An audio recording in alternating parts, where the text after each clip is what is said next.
ہمارے بیٹے سے اس کا رشتہ نہیں ہوا، دوسری جگہ رشتے کی بات چل رہی ہے۔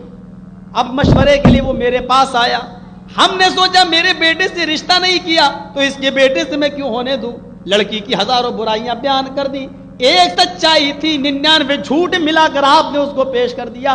آج یہ معاملات ہماری سوسائٹیوں میں آ رہے ہیں، ہمارے سماج کے اندر آ رہے ہیں۔ ایک دن ہمیں مرنا ہے، اس دنیا سے جانا ہے، موت سے کسی کو چھٹکارا نہیں۔ اینما تکونوا یدرککم الموت ولو کنتم فی بروج مشیدہ۔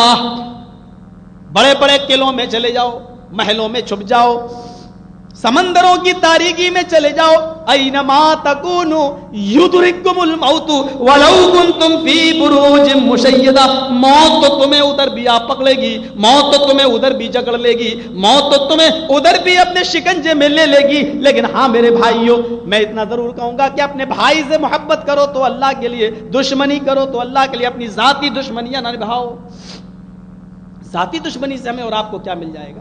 حضرت علی رضی اللہ تعالیٰ عنہ سے ایک یہودی کا جھگڑا ہو گیا، ایک یہودی کا جھگڑا، اور زبردست جھگڑا۔ بات اس بات پہ ٹکی تو مجھے قتل کر دے یا میں تجھے قتل کر دوں۔ معاملہ اتنا بڑا کہ حضرت علی یہودی کے پیٹھ پر سوار ہو گئے اور اس کی گردن کو پکڑ لیا اور اس کو دبانے لگے۔ بالکل وہ آدمی چت لیٹا ہوا تھا، اس کے پیٹ پر حضرت علی چڑھے ہوئے ہیں اور اس پر غالب آ گئے اور اس کے گلے کو دبانے والے ہیں۔ اس نے اپنے منہ میں بہت سا تھوک اکٹھا کیا، بہت سا تھوک اس نے اپنے منہ میں جمع کیا، اور تھوک جمع کرنے کے بعد حضرت علی کے چہرے پر تھوک دیا۔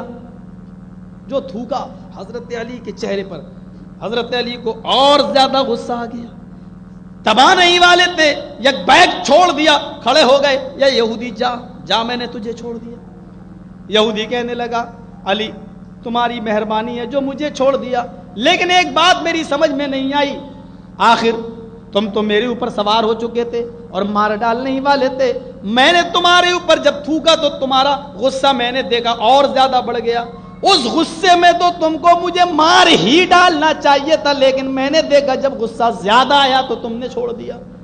کیا بات ہے؟ کہا علی نے اے یہودی، جس وقت میری تیری جنگ ہوئی تو میں تجھ سے اللہ کے لیے لڑ رہا تھا، جب میں تیرے اوپر سوار ہوا تو اس میں اللہ کی خوشنودی اور رضامندی شامل تھی، جب میں نے تیرا گلا دبایا تو اس میں بھی اللہ کی رضامندی شامل تھی، اور جب تو نے چہرے پر اپنے حلق سے تھوک اکٹھا کر کے میرے منہ پر تھوکا، اس کے بعد مجھے اور غصہ آیا۔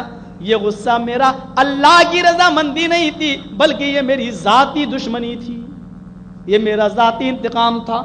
یہ تیرے تھوکنے کے بعد جو غصہ آیا یہ اللہ کے لیے نہیں تھا، اگر اس غصے میں مارا جاتا تو مجھے کوئی ثواب نہ ملتا، میں نے اپنا ذاتی انتقام نہ لیا، ذاتی بدلہ میں نے معاف کر دیا، جا میں نے تجھے چھوڑ دیا۔ یہودی کہنے لگا جو اپنے رب کے لیے لڑتا ہو اس آدمی سے اچھا کون ہو سکتا ہے، اور جو اپنا ذاتی انتقام قاتل کو قتل کرنے کی بجائے معاف کر رہا ہو اس سے اچھا مذہب کس کا ہو سکتا ہے؟ وہ یہودی وہیں سے چیخ پڑا اشہد ان لا الہ الا اللہ واشہد ان محمدا عبدہ ورسولہ۔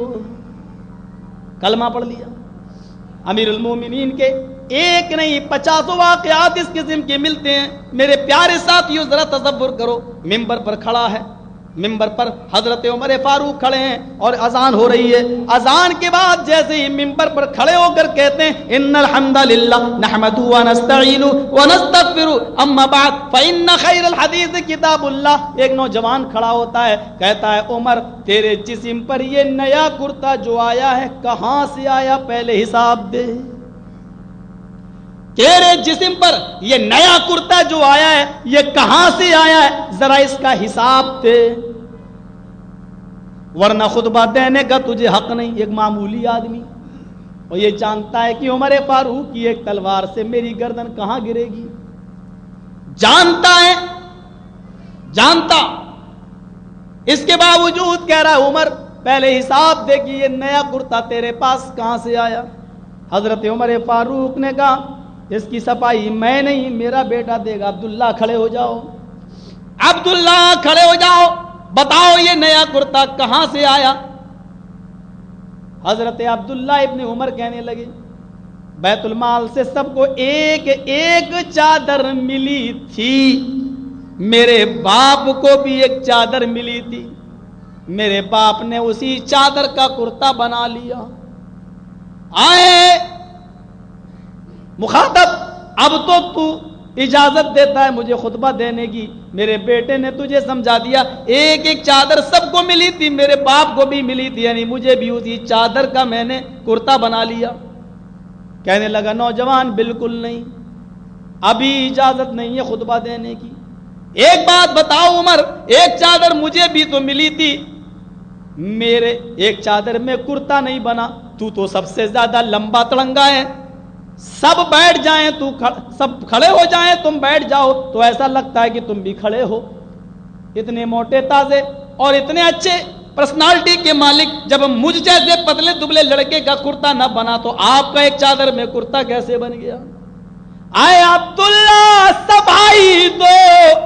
عبداللہ نے کہا مجھے بھی تو ایک چادر بیت المال سے ملی تھی، میں نے اپنی چادر بھی اپنے باپ کو دے دی، میرے باپ نے اپنی اور میری دونوں چادروں کو ملا کر کرتا بنا لیا، کیونکہ میرے باپ جو قمیض پہنتے تھے اس میں 12 پیوند لگے ہوئے تھے، میں نے اپنی چادر بھی اپنے باپ کو دے دی، دونوں کو ملا کر میرے باپ نے قمیض بنا لی۔ آئے نوجوان اب بتا، کہنے لگا امیر المومنین معاف کیجئے مجھے حساب مل گیا، اب آپ خطبہ دے سکتے ہو۔ تب حضرت عمر فاروق نے خطبہ دینا شروع کیا۔ کتنا محتاط طریقہ تھا، اور ایک معمولی آدمی بھی حساب و کتاب لینے کا ذمہ دار تھا۔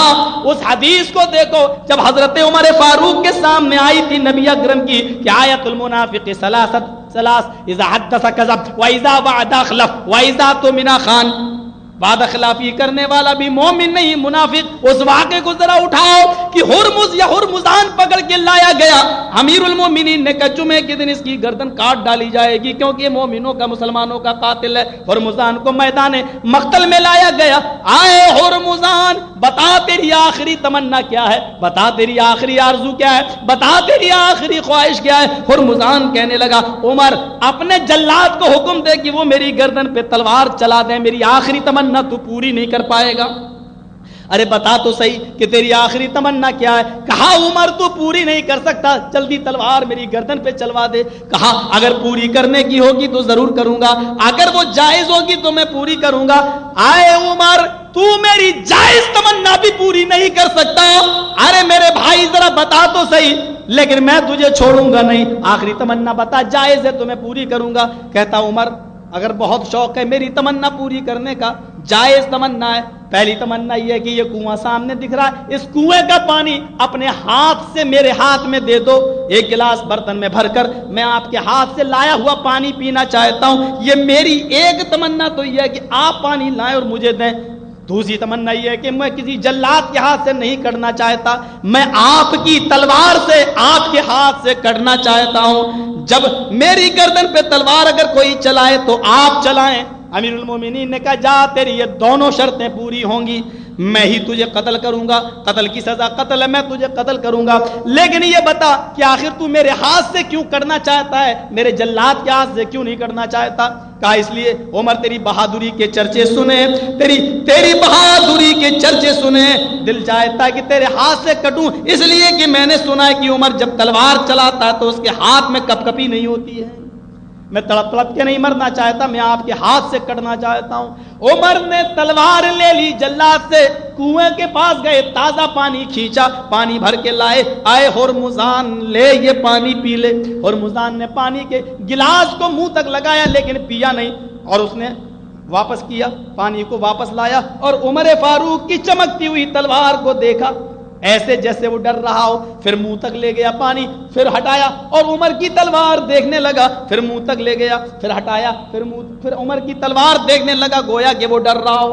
امیر المومنین مسکرائے، کیا بات ہے، پی کیوں نہیں رہا ہے؟ کہا عمر مجھے ڈر لگ رہا ہے کہیں ایسا نہ ہو کہ میں پانی پیوں اور تو بے وفائی کر جائے، تو وعدہ خلافی کر جائے، تو غداری کر جائے، کہیں تیرے میں پانی پیوں اور پورا پانی بھی نہ پی سکوں اور تیری تلوار میری گردن پہ چل جائے۔